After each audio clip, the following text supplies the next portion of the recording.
Hello, I'm Pastor Ray Jones, and this is Genesis to Revelation.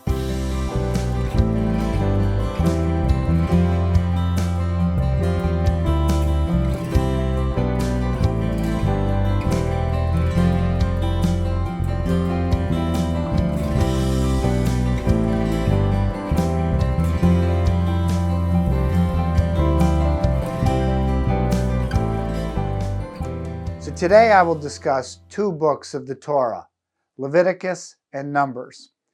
In talking about Leviticus, we're going to pick up where we left off last week, where we looked at chapters 1 through 17. This week we will look at chapters 18 through 24.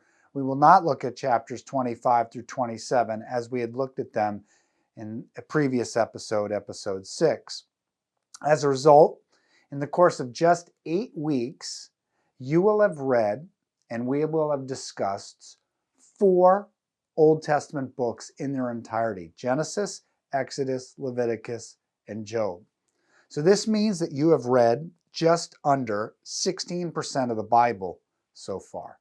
So indeed, that's worthy of celebration. Over the last 25 years or so, the sexual nature of the content in Leviticus 18 has received a lot of attention, not just from biblical scholars and theologians, but from the culture at large.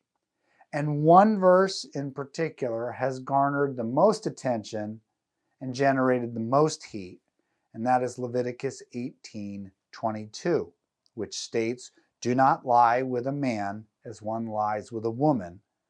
That is detestable." Or for those familiar with the Old King James Version, it is an abomination. As this command is countercultural, it elicits 3 primary responses. 1, it is rejected and categorized by some as hate speech. 2, it is walked back like a president's press secretary, who would say, what the president meant to say is not in fact what you heard him say. In other words, what God was prohibiting was either not a universal prohibition for all cultures and all times, or the same-sex acts that God prohibited in ancient Israel are of a different quality than what is being practiced today. And 3, this verse is quoted by conservative Christians in isolation from the larger Christian sexual ethic that's reflected in both the Old Testament and the New Testament. So thus it's not articulated well, and therefore it is not received well.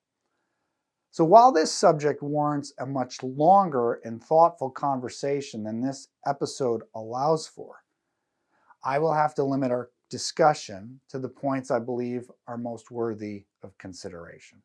First, the Lord's instruction in Leviticus 18:1 through 5 that precede the sexual prohibitions in verses 6 through 23 show that these commands were just as countercultural then as they are today.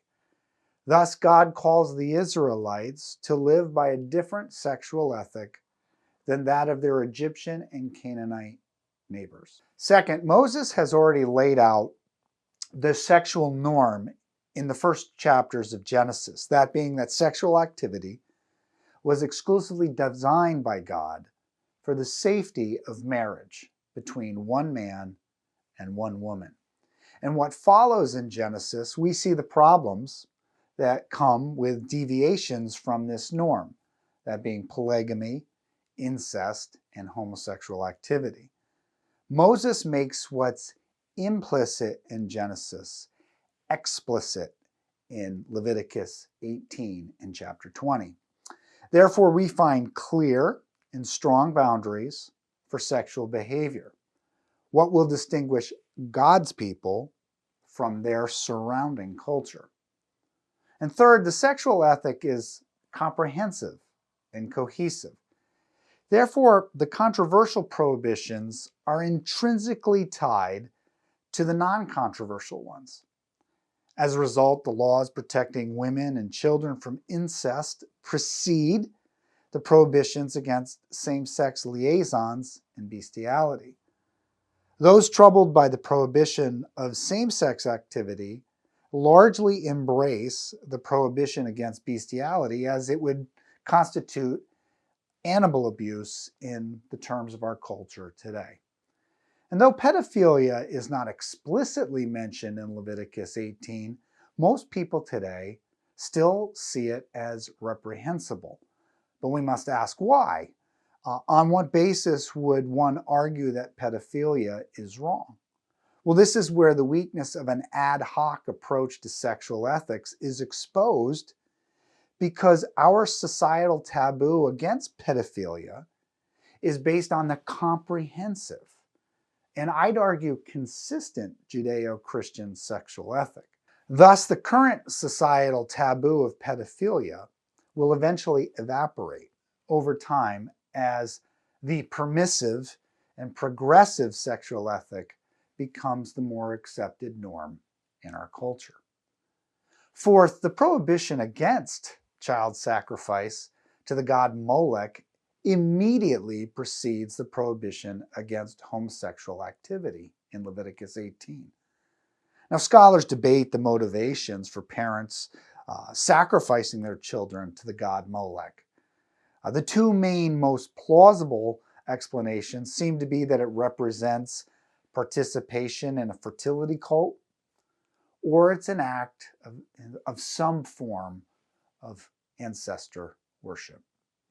Therefore, the prohibition against same-sex activity is situated within a larger framework that prohibits incest, bestiality, and child sacrifice. The practice of these reprehensible sins had defiled the land that God had promised to Israel's patriarchs 400 years prior.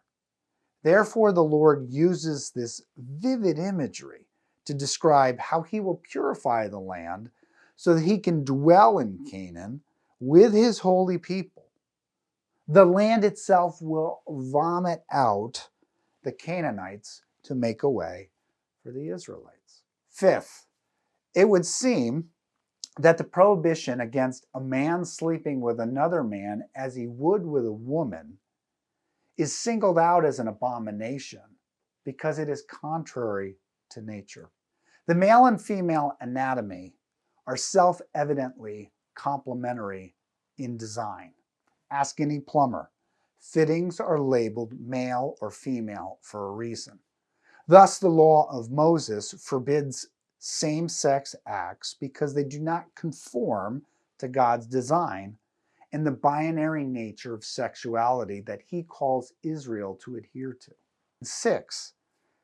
The stiff punishments of civil law outlined in Leviticus 20 are unique to ancient Israel. And as a result, they're not binding on Christians or non-Christians. With the new covenant, our relationship to the law is changed. So therefore, there's no capital punishment. Nobody's getting stoned because they commit these sins. Now, they may have legal consequences, but they're not being stoned. So with the new covenant, our relationship to the law has changed. In declaring all foods clean, Jesus abolishes the food laws. In dying on the cross, Jesus abolishes the sacrificial and ceremonial laws of the Mosaic law. However, the New Testament's continued censure of incest and same-sex acts, both male to male and female to female, as we see in Romans chapter 1, are proof that God's moral law is eternal. It is binding on Jew and Christian alike. And while the controversial nature of the sexual acts has monopolized the bulk of our attention today, I do want to briefly discuss Leviticus 19. In this curious book that seems so irrelevant to modern life, we find in Leviticus 19:18 a command that Jesus labels as the second greatest commandment, to love your neighbor as yourself. And while the context defines the neighbor as a fellow Israelite, it's amazing that the same language of love is used to describe the Israelites' obligation to the foreigner and alien who lives in their midst. And in the current cultural conversation about immigration, It would seem that Christians are not exempt from loving the foreigner just because this is in the law of Moses. If the command to love one's neighbor as oneself has been identified by Jesus as the second greatest obligation a Christian has next to loving God with all their heart, with all their soul, and with all their strength, then it would seem that the call to love the foreigner is intrinsically linked to the second great commandment. And sadly, time does not allow for much discussion on Numbers 1 through 15 today. But as this material is not as complex or as controversial as what we just discussed in Leviticus, I think we were better served to focus on Leviticus in this episode today.